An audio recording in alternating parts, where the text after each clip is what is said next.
I'm going to go over the market and then just explain some things. So we saw that there was a down channel, but it broke right here. So it went. This was the change of behavior right there. The whatever you want to call it, sinus trend, change of behavior, demand. It's basically demand. Demand came in right here, made that higher high.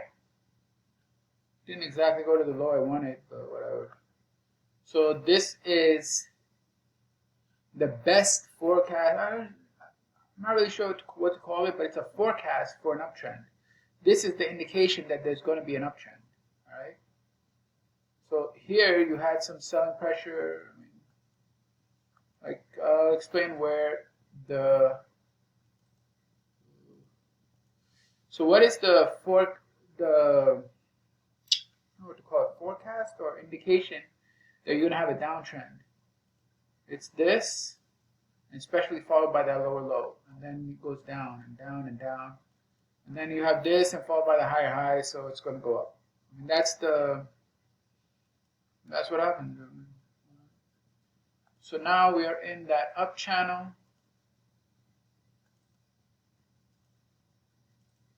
and that's the other thing I want to say. A sign of strength or a change of behavior or demand, whatever you want to call it, it has forecasting ability.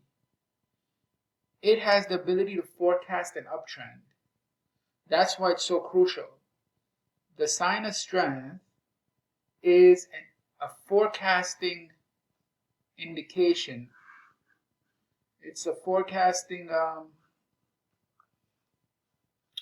all right. This is forecasting that. So let's just put our left hand side, that's the start of the trend.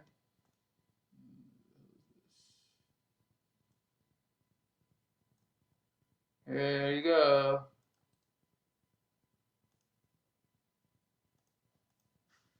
And what do? This part, I hate this part.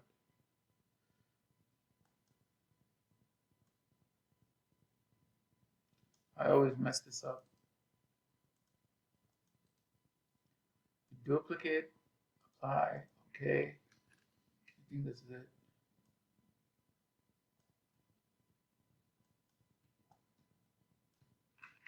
Shift. There it is. That's the channel right now. This is the channel we're in. Okay, so this right here,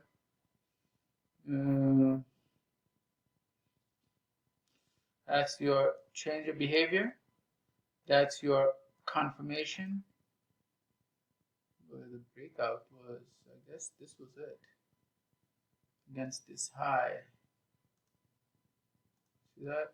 Against this high. Right here. Anyway, the point is, you have the buying pressure, the follow through, all of that. Then you had a nice little pullback, and now you're in an up channel. These are minor term up channels. Like this is, I'm not doing rocket science here, and I'm not projecting the daily. I'm just showing you. All right, these are minor trends, intraday, a little bit more than intraday, but all right. So the daily is obviously down. I mean, there's no question, but you can forecast these moves. All right, so this is the channel you should be observing. Now, what we want to do is start marking it up. So we'll take a look at this support and resistance test.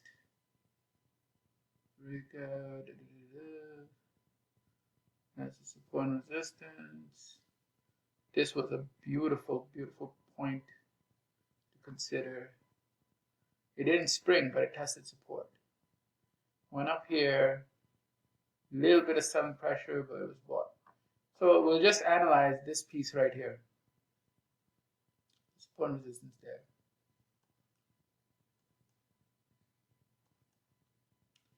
All right. So first thing is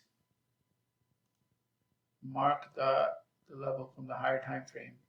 That was support resistance. Okay, so when the market went to that level, it rallied on 8 bars and did all this, making higher highs, but it didn't give me that super strong strength that I'm looking for.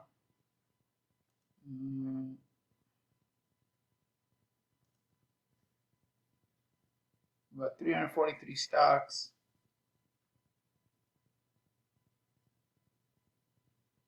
Yeah, I mean, it's not abundantly clear in the lower time frame. I mean, there's no print here, so it actually comes all the way later here. See that 15? It comes there, and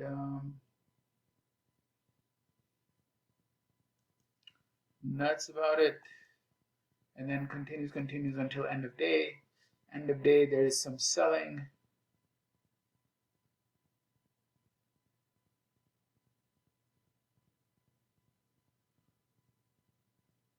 You can't really do anything with this. You know, it doesn't break trend, it doesn't do anything. So, I mean, the only place, if you were ready for it, was here.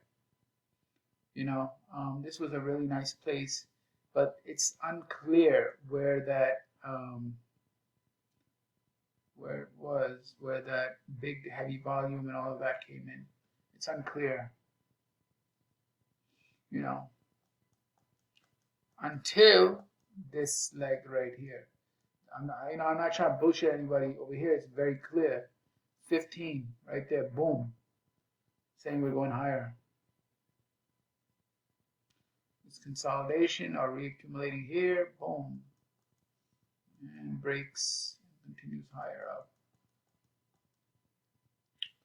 The other was against this resistance level.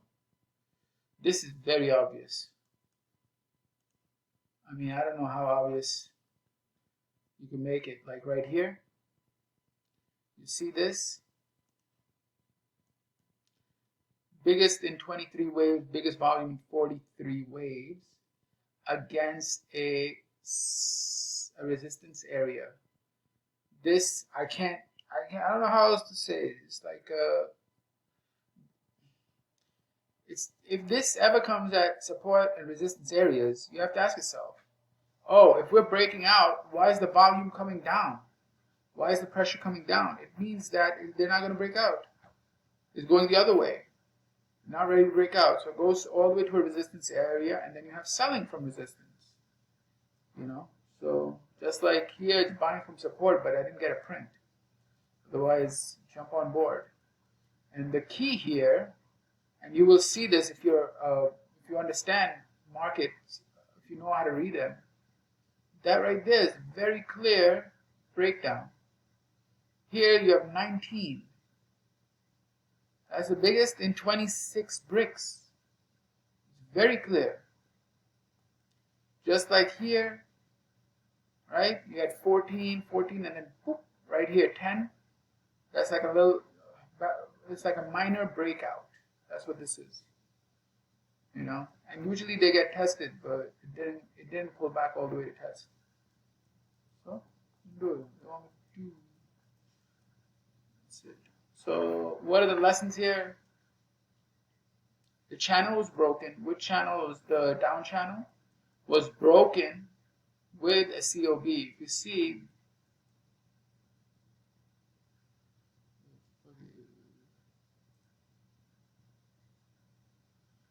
one. See that? One, bang. They broke it. Remember, I've said this a lot of times. You know, they say it matters how, not the trend line break, but how it break. And you ask yourself, what do you mean how it breaks? The answer to that question is, does it break with a sign of strength or a sign of weakness? That's how it needs to break. I'll give so many examples of that. Right here, for example.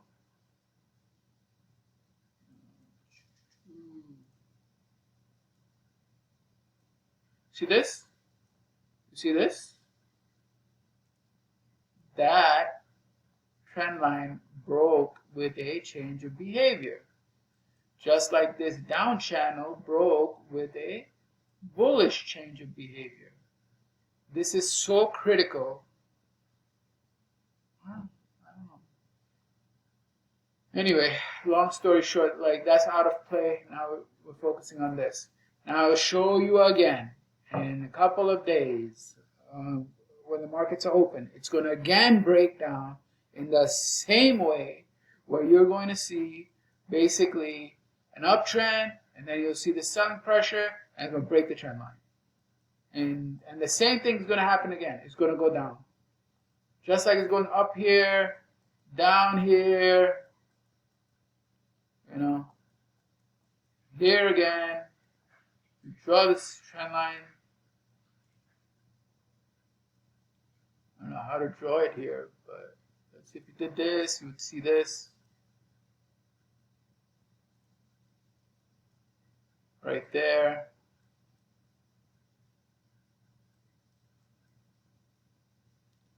There's a sideways channel. How does it break the sideways channel? Oh, look at that.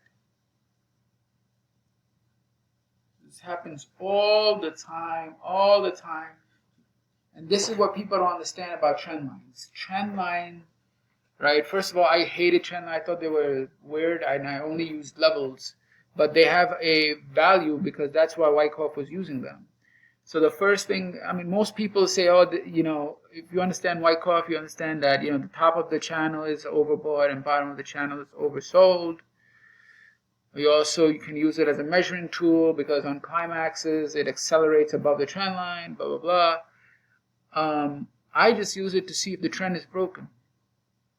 That's it.